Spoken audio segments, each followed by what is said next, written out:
Hello YouTube, it's Leo here once again with another video. Now today's video is about the power of an Apple ID and all the things you can do with it as far as communicating with one another. So stay tuned and you get to see me in action.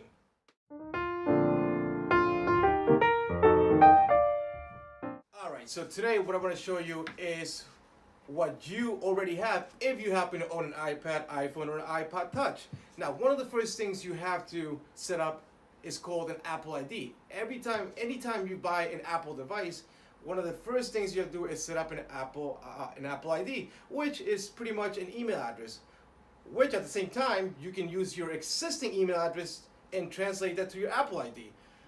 Anyhow, once you do something like this, it's really beneficial, especially for my students and all these communities that I visit. Every community already has Wi-Fi.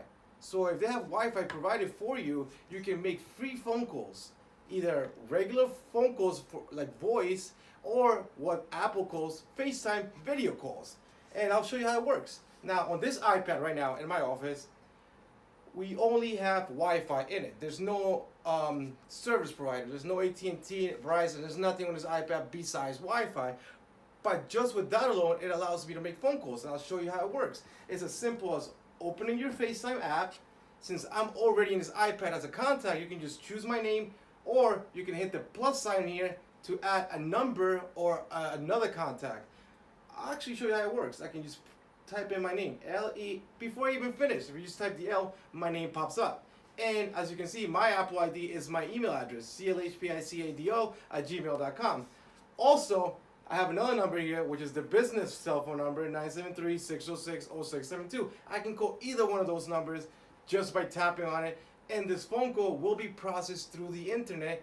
And like I said before, since all my students already live in communities that provide free Wi-Fi, you don't have to purchase any more service. And let's see how well it works. So if I go ahead and tap on my name, it should start the phone call, and I should be able to receive it on my cell phone. Oh, wait.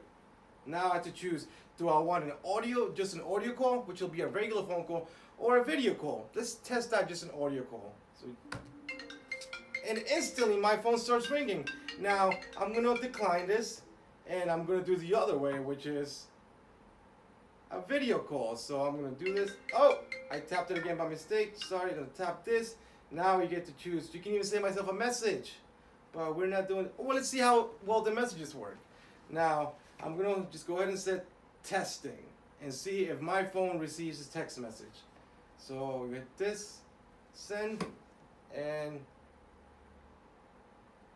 oh, check it out. Surfer number 4, which is his iPad, send me a message. Now this can be done for free. This is one of the things I do praise Apple for. If you buy one of these devices, which kind of makes sense since they're so expensive, you get this free service where you can call people and you can send messages to people. But it does come with a string attached. It only works with other Apple devices, anything that's running iOS. Now, that sounds a little limited, but if you do think about it, iPhones are the most used phones in this world.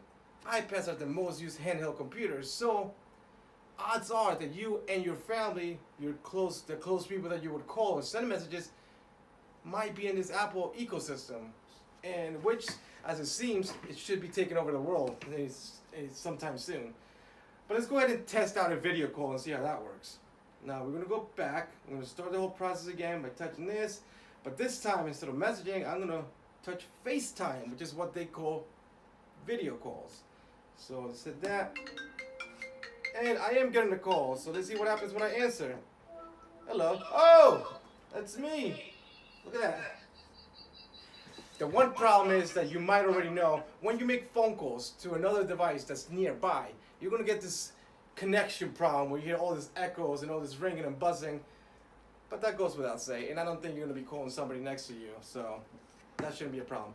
Anyway, that is going to end up today's video, and I hope that comes in handy to you. I hope that you might use it in the future, and when I come to your community, I'll show you even more how to do it up close and personal. Now, if you like this video, if you found it helpful, hit the likes button. If you loved it, let's go ahead and subscribe, and that's going to be it for today.